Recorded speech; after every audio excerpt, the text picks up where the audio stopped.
Today we have Dr. Sasikala Chinnapan to enlighten us on the nanofiber application in wound healing. Dr. Sasikala Chinnapan is Assistant Professor and Head of the Pharmaceutical Biology at UCSI University, Kuala Lumpur, Malaysia. He obtained his PhD from Jawaharlal Nehru Technological University, Andhra Pradesh, and he is a vibrant academician and researcher who nurtured many healthcare professionals and researchers and entrepreneurs. He has published several research and review articles, and he is also a reviewer of various reputed journals. We are awaiting to listen your inspiring words, ma'am. Here comes Dr. Sasikala Chinnapan. Over to you, ma'am. Thank you, Dr. Soundarya. Thank you for your kind introduction. Can I share my slide? Yes, ma'am.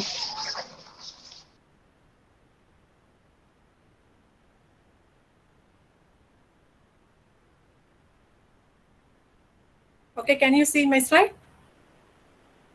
Yeah, ma'am, it's clear. Okay, good. It's very good morning to everyone. Today, I would like to share nanofiber application in wound healing.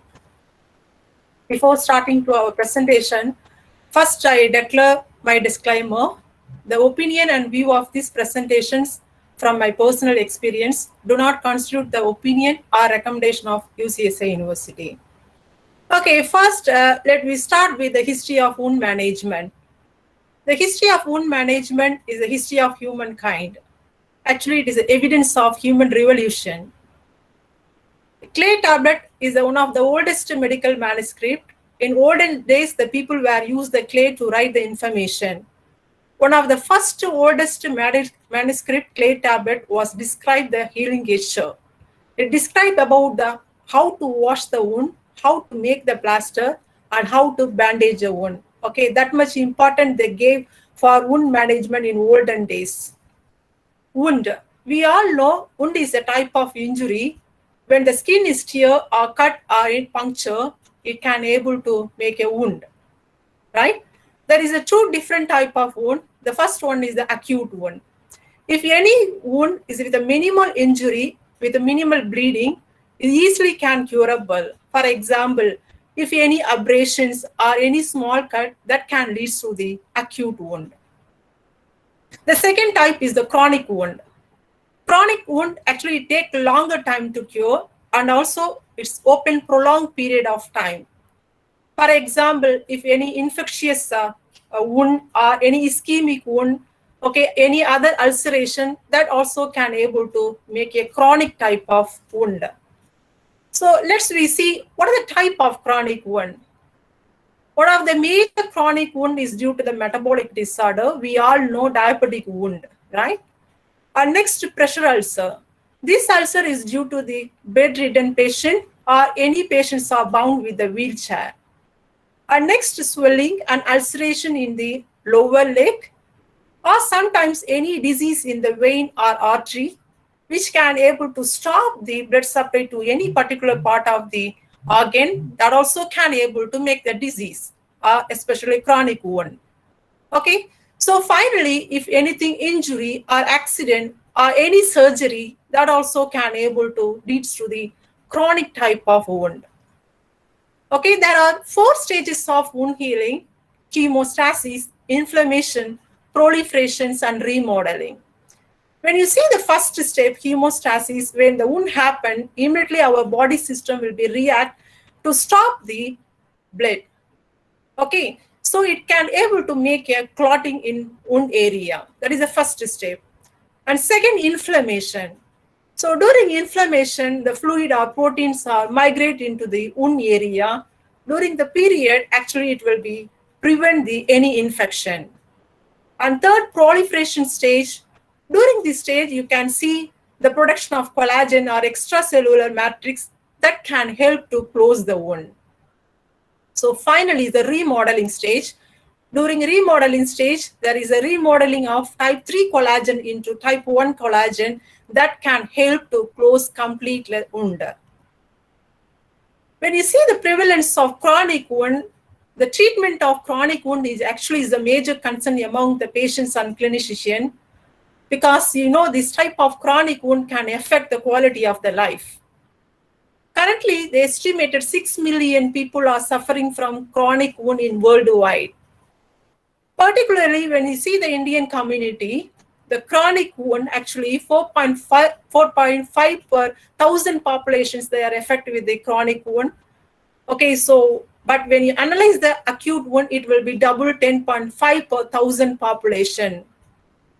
In Indian community, mainly actually is due to the diabetic mellitus, atherosclerosis, tuberculosis, leprosy, venous ulcer, pressure ulcer, vasculitis. These are the major concern in the chronic type of wound. So daily, actually, we are spending so much of money to treat the chronic wound. According to India Advanced Wound Care Management Analysis, they are stating that currently we are using 227.2 million US dollar we are spending. That will be increased to 330.8 million USD in 2027. And also this will be increase the global market also. Currently we are spending $10.41 billion.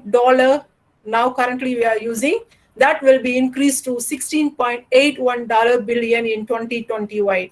So the wound care management, actually the cost is keep on increasing day by day. So what may be the major challenges in treating the wound care? The first is the achievement of efficiency.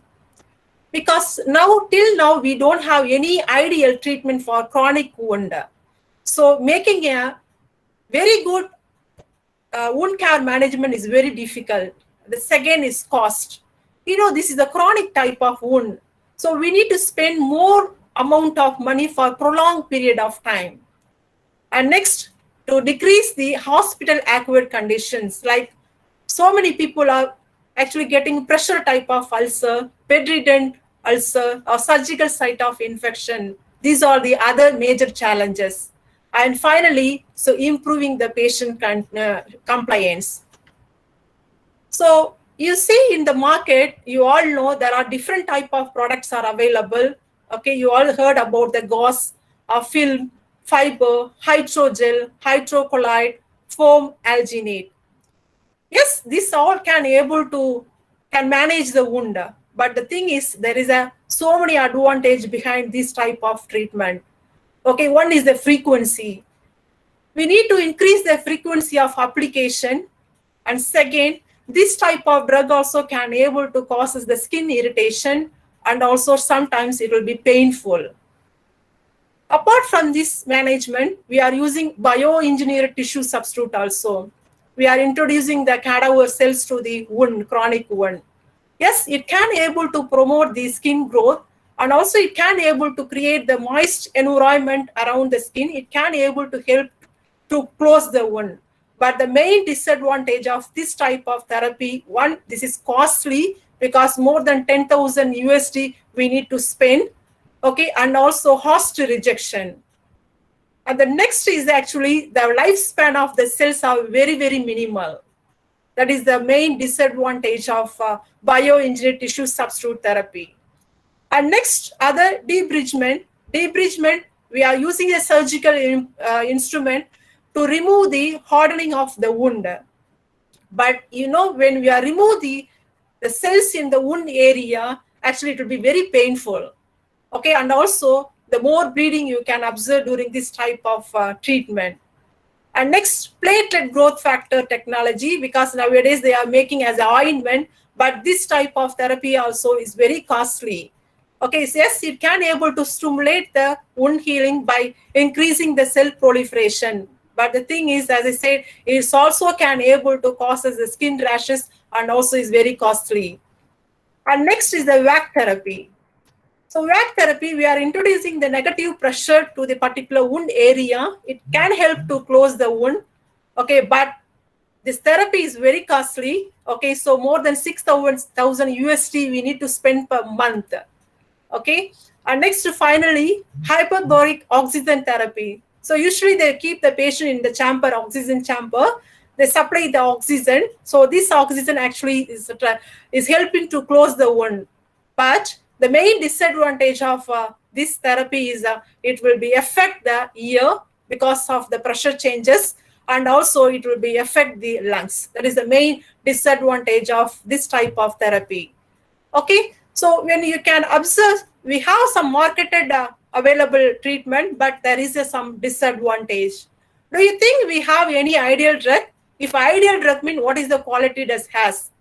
Okay, so if we can say when the drugs have cost efficiency or non-toxic, moist control, it should be control the infection and should be biocompatible, biodegradable. If any drug having this type of quality, then we can say it's the ideal drug therapy for wound dressing. Do you think, do we have any drug such a type of formulation in the market? Yes. Okay, that is the nanofiber. In nanofiber means the size is the nano size. Okay, so from naked eye you cannot see. When seeing under electron scanning microscope, you can see the size of the nanofiber. Actually, this type of nanofiber has some special quality. Okay, it's a unique physical and chemical property. That's why this type of formulations you can able to target in any place, any smaller region also we can able to target with the nanofiber. So in the nanofiber, easily we can able to load any extract. If you want to think you want to load any bioactive ingredient, yes, you can able to load in a nanofiber. And this nanofiber, you can target on inflammations or wound, bone tissue engineering or antibacterial activity. Okay, so there are so many applications of nanofibers there. Okay, so now how we can prepare nanofiber? That is the next concern, right? So there are different type of method is there to prepare nanofiber.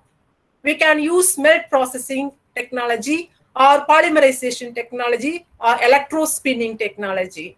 Okay, so the electrospinning technology is very good technology to make a nanofiber when compared with the other technology. Okay, because why?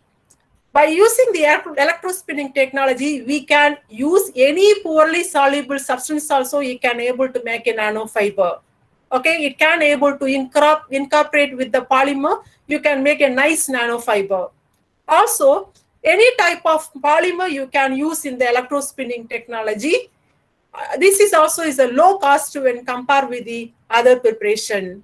As I said, electrospin nanofiber has some special quality. Okay, because when you see the structure of the nanofiber, it looks like an extracellular matrix. You know, extracellular matrix is actually present in the skin area. The nanofiber is look like an extracellular matrix. This can easily go and embedded in the extracellular matrix. Then it can able to help in the re-epithelializations and production of the fibroblast. Okay. Also, when you see the structure of the nanofiber, it is a porous nature. Okay, so easily it can able to exchange the gas. So oxygen can able to supply to the wound area, that it can help to close the wound. Okay, as I said, it's like a productive. It's like a layer. The nanofiber look like a layer. Okay, this can able to prevent the bacterial infection also. Okay, and also some type of wound actually does have that lot of fluid. So this type of nanofiber can able to absorb the fluid. Okay, so this type of nanofibers are targeted delivery, and also it is a biocompatible, biodegradable and non-toxic, non-allergic nanofiber you can able to make by using electrospin technology. Okay. So now, okay, so you know what is the application of the nanofiber, then how to make this nanofiber you use by using electrospinning technology, right? There are different components you can observe here in the picture. First, before start the making nanofiber, you need to prepare your solution, drug solution. Okay, you should mix it with the polymer because you need the polymer by making a nanofiber. Okay, so this solution you need to take in the syringe. Okay, that syringe is you need to keep in the syringe pump, because this syringe pump will be regulate the flow of solution in the syringe. Okay, and next you can see one electrode attached in the needle that actually we are by by high voltage instrument, we are giving a current to the needle. Okay, so now the solution is moving toward the needle and we are giving the current. Okay, so that will be actually pull the solution from the needle. It will be deposit as a nanofiber in the collector region. Okay, so this is the basic steps actually is involved in the electrospinning technology. Okay, so before going to make a nanofiber in electrospinning technology, you need to be considered these are the parameter. Okay, first deposition distance. Okay, so as I said, we are going to fix the syringe and also the collector region. The distance between the syringe and collector region is too far away.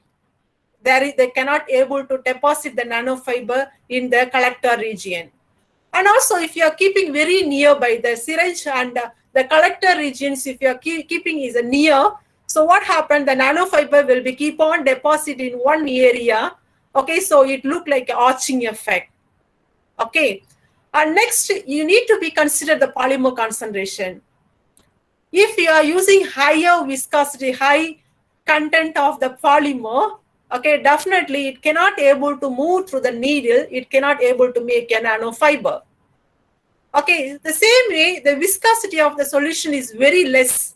What happened? It cannot, when the solution is coming out from the syringe, okay, it will be formed like a globules. It cannot able to make a nanofiber. Okay, so you can observe some globule on the collector region, not nanofiber. So the viscosity is actually very, very important when you are making a nanofiber. Okay, and next to voltage supply. Voltage, if you are keeping high voltage, what happened? The solution is can able to evaporate from the needle. Okay, it cannot able to make any nanofiber. Also, if you are keeping very low voltage, what happened? It's not sufficient to pull the solution from the needle. Okay, it cannot able to make a nanofiber. That is the other concern. Okay, and next to flow rate. As I said, when you are fixing the syringe in the flow rate in the syringe pump, okay, we need to set the flow rate. If you are keeping high flow rate, what happened? The solutions will be fall down. It cannot able to go into the collector region. Okay, so we need to fix the flow rate also. And next, the size of the needle. Okay, so the diameter is very less, then you can make a very nano size of nanofiber. Okay, so and this also will be contribute to make a good nanofiber. I said, for making a nanofiber, you need drug and polymer. There are so many polymers are available. Okay, so gelatin, fibrinogen, collagen, elastin, chitosan, hyaluronic acid, dextran, cellulose. So many actually natural polymers are available. Okay, so when you see the synthetic polymer, PLA and PVA, PEG, PLGA, so these are the synthetic polymer is available. All the polymer we can able to use to make a good nanofiber.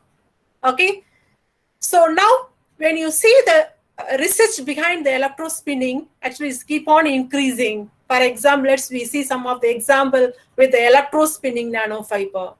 Okay, so the researcher that done the nanofiber with using chrysin and curcumin loaded nanofiber for wound healing property. So chrysin is a flavonoid. It shows the antioxidant and anti-inflammatory activity. And curcumin also shows the antioxidant and anti-inflammatory and also wound healing property. We all know about that, right? Okay, so in this researcher, actually, they loaded these two drugs in the polymer PCl and PEG. Okay, polycaprolactone and polyethylene glycol. So this curcumin chrysin loaded polymer, it shows the very good wound healing activity. It shortened the duration of the wound healing process. You can observe more than 90% of wound closure, they observe within 15 days. Okay, and also this loaded nanofiber shows the sustained release. It means it shows the release, the drug release up to 15 days. So by using a nanofiber formulations, you can make any sustained released formulation by using this technology. Okay. So next is the enhancement of diabetic wound by using a metformin. Okay, so metformin, this is the anti-diabetic drug, and also it has some wound healing property. Okay, this researcher loaded the metformin with the PLGA. Okay, they made the nanofiber. That nanofiber shows very good diabetic wound activity when compared with the commercial available gauze. Okay, they observe more than 90% of wound closure within 14 days. Okay, the formulation shows more than 3 weeks drug release. So it also shows the sustained release.